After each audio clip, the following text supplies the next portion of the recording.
నమో వెంకటేశాయ. చంద్రశేఖర్ తిరుపతి అప్డేట్స్కు స్వాగతం. తిరుమల తిరుపతి దేవస్థానం న్యూస్ అప్డేట్స్కు స్వాగతం. తిరుమల తిరుపతి దేవస్థానం news.tirumala.org అనే వెబ్సైట్లో ఇక్కడ అప్డేట్. మార్చి నెలలో తిరుమలలో విశేష పర్వదినాలు. తిరుమలలో మార్చి నెలలో జరగనున్న విశేష పర్వదినాలు, ఇతర కార్యక్రమాలు వివరాలు ఇలా ఉన్నాయి. మార్చి 3వ తేదీన పల్స్ పోలియో, మార్చి 6వ తేదీన 20న సర్వ ఏకాదశి, మార్చి 8వ తేదీన మహాశివరాత్రి, మార్చి 20 నుంచి 24వ తేదీ వరకు శ్రీవారి తెప్పోత్సవాలు, మార్చి 25వ తేదీన తుంబూరు తీర్థ ముక్కోటి లక్ష్మీ జయంతి, శ్రీ లక్ష్మీ జయంతి.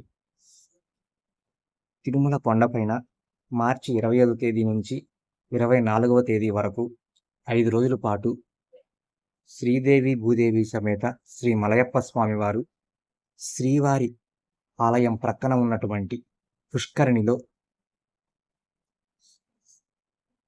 తెప్పలపై విహరిస్తూ అలంకరించినటువంటి మండపంలో తెప్పలపై విహరిస్తూ భక్తులకు దర్శనమిస్తారండి.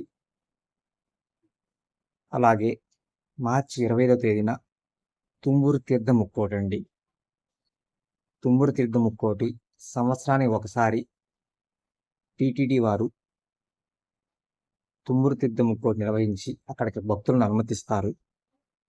ఇక దర్శనాల వివరాలు.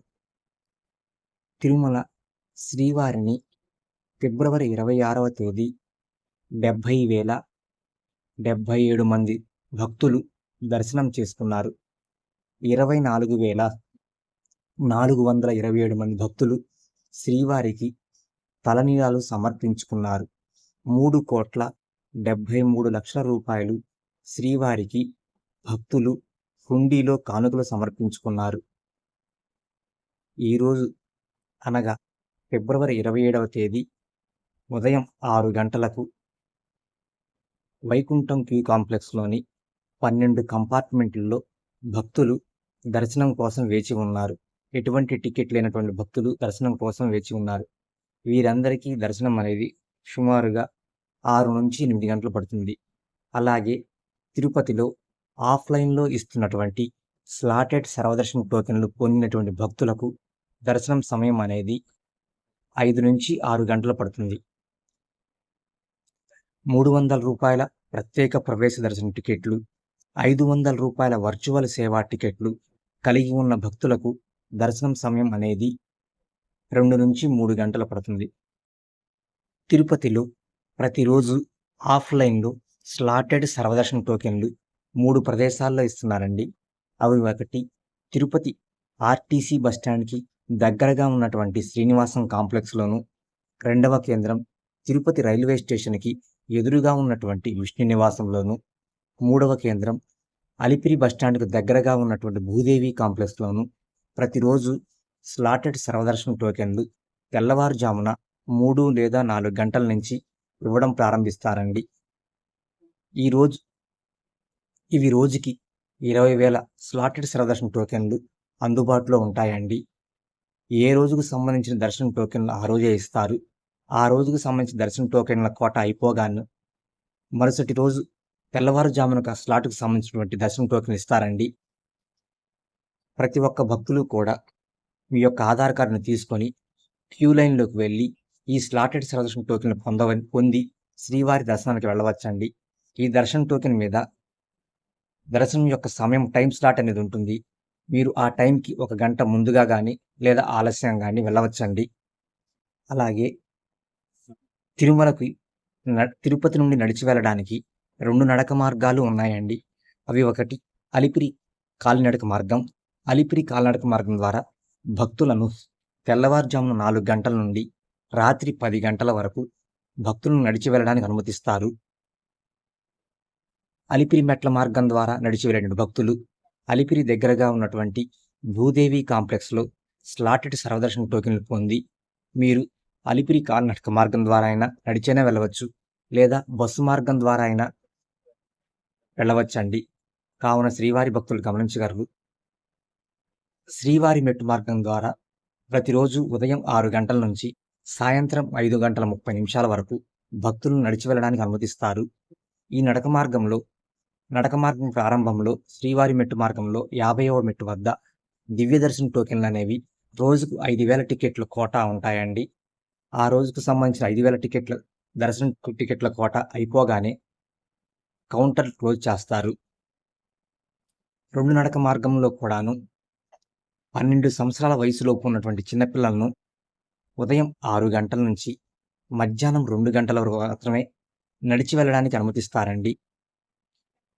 అలాగే 2 నడక మార్గంలో కూడా భక్తులు మీ యొక్క లగేజీని మీ నడక మార్గం ప్రారంభంలో తిరుమల తిరుపతి దేవస్థానం లగేజీ కౌంటర్ల వద్ద మీ యొక్క లగేజీని అప్పజెప్పి రసీదును పొంది మెట్ల మార్గం ద్వారా, అలిపిరి మార్గం ద్వారా, శ్రీవారి మెట్ల మార్గం ద్వారా మీరు నడుచుకుంటూ వెళుతూ తిరుమలకు చేరుకున్న తర్వాత మెట్ల మార్గం ఎండింగ్ పాయింట్‌లో చివర్లో మీ యొక్క లగేజీ తిరిగిచ్చే కౌంటర్లు ఉంటాయండి. మీ రసీదును చూపించి ఈ లగేజీని పొందవచ్చు. మీరు డబ్బులేమీ చెల్లించనవసరం లేదండి. లగేజీని పొందే సమయంలో మీరు డబ్బులేమీ చెల్లించనవసరం లేదు. ఇది తిరుమల తిరుపతి దేవస్థానం వారి లగేజీ కేంద్రాలు ఉచితంగా భక్తులకు సౌకర్యం ఇస్తున్నాయండి. ఉచితంగా అందిస్తున్న సౌకర్యం. తిరుమల శ్రీవారి దర్శనానికి వస్తున్నటువంటి భక్తులు ఆన్‌లైన్‌లో రూమ్స్ పొందనటువంటి భక్తులు ఆఫ్‌లైన్‌లో రూమ్స్ రిజిస్ట్రేషన్ చేసుకునే సౌకర్యం ఉందండి. సిఆర్ఓ ఆఫీస్ వద్ద మీ యొక్క మొబైల్ నంబరు మరియు ఆధార్ కార్డ్‌ను తీసుకొని వచ్చి తెల్లవారుజామున 4 లేదా 4 గంటల నుండి 7 గంటల వరకు క్యూ లైన్‌లో నిలబడి మీరు రూమ్స్ రిజిస్టర్ చేసుకుంటే మీకు రూమ్స్ అనేవి తొందరగా అలాట్ అవుతాయండి. 7 గంటలు దాటిన తర్వాత రూమ్స్ రిజిస్టర్ చేసుకుంటే కొంచెం ఆలస్యం అవుతుంది మీకు రూమ్ అలాట్ అవ్వడానికి. మీరు రూమ్ రిజిస్టర్ చేసుకున్న తర్వాత మీ యొక్క రిజిస్టర్ మొబైల్ నంబర్‌కు మెసేజ్ వస్తుంది. మీకు ఏ కాటేజీలో రూమ్ అనేది అలాట్ చేశారో మెసేజ్ వస్తుంది. ఆ సంబంధిత కాటేజీ వద్దకు వెళ్ళి మీ మెసేజ్‌ను చూపించి, రసీదును చూపించి రూమును పొందవచ్చండి. రూమును పొందే సమయంలో కాషన్ డిపాజిట్, రూమ్ రెంట్ అనేది గూగుల్ పే లేదా ఫోన్‌పే ద్వారా కూడా చెల్లించవచ్చు. అలాగే ఆన్‌లైన్‌లో రూములు పొందినటువంటి భక్తులు తిరుమల కొండకు చేరుకున్న తర్వాత సిఆర్ఓ ఆఫీస్‌కి ఎదురుగా ఏఆర్‌పీ కౌంటర్ ఉంటుందండి. మీరు ఆన్‌లైన్‌లో రూమ్‌ని బుక్ చేసుకున్న సమయంలో రసీదనేది ఏఆర్‌పీ కౌంటర్ వద్ద స్కాన్ చేయించుకుంటే మీకు కొద్ది నిమిషాల్లో రూమ్ అనేది అలాట్ అవుతుంది. కావున శ్రీవారి భక్తులు గమనించగలరు. తిరుమల కొండకి శ్రీవారి దర్శనానికి వస్తున్న భక్తులకు సింగిల్‌గా వస్తున్న భక్తులకు రూమ్ అనేది ఇవ్వరండి. అలాగే రూములు లభించినటువంటి భక్తులు లాకర్లు పొందే సదుపాయం కలదు. తిరుమల కొండపైన లాకర్లు 4 ప్రదేశాల్లో ఇస్తారు ఉచితంగా. మీ యొక్క ఆధార్ కార్డ్‌ను చూపించి ఈ లాకర్లు పొందవచ్చు. లాకర్లు ఉండే ప్రదేశం 4 లాకర్ ప్రదేశాలున్నాయండి. ఒకటి మాధవ నిలయం PAC-2, రెండవది పద్మనాభ నిలయం PAC-5 అని అంటారు. మూడవది యాత్రీ సదన్ 1 PAC-1 అంటారు. నాలుగవది యాత్రీ సదన్ 3 PAC-3 అంటారు.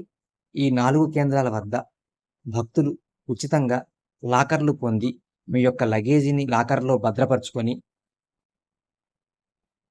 లాకర్ కేంద్రాల వద్ద విశ్రాంతి తీసుకోవచ్చండి. లాకర్ కేంద్రాల వద్ద విశ్రాంతి తీసుకోవడానికి కామన్ హాల్స్ ఉంటాయి. మీరు ఫ్రెష్ అప్ అవ్వడానికి వాష్‌రూమ్స్ ఉంటాయండి. కావున శ్రీవారి భక్తులు గమనించగలరు. తిరుమల కొండపైన PAC-4 అనగా పాత అన్నప్రసాద భవనంలో శ్రీవారి భక్తులకు ఉచితముగా అన్నప్రసాదం వడ్డించడం జరుగుతుంది. కావున శ్రీవారి భక్తులు స్వీకరించవచ్చు.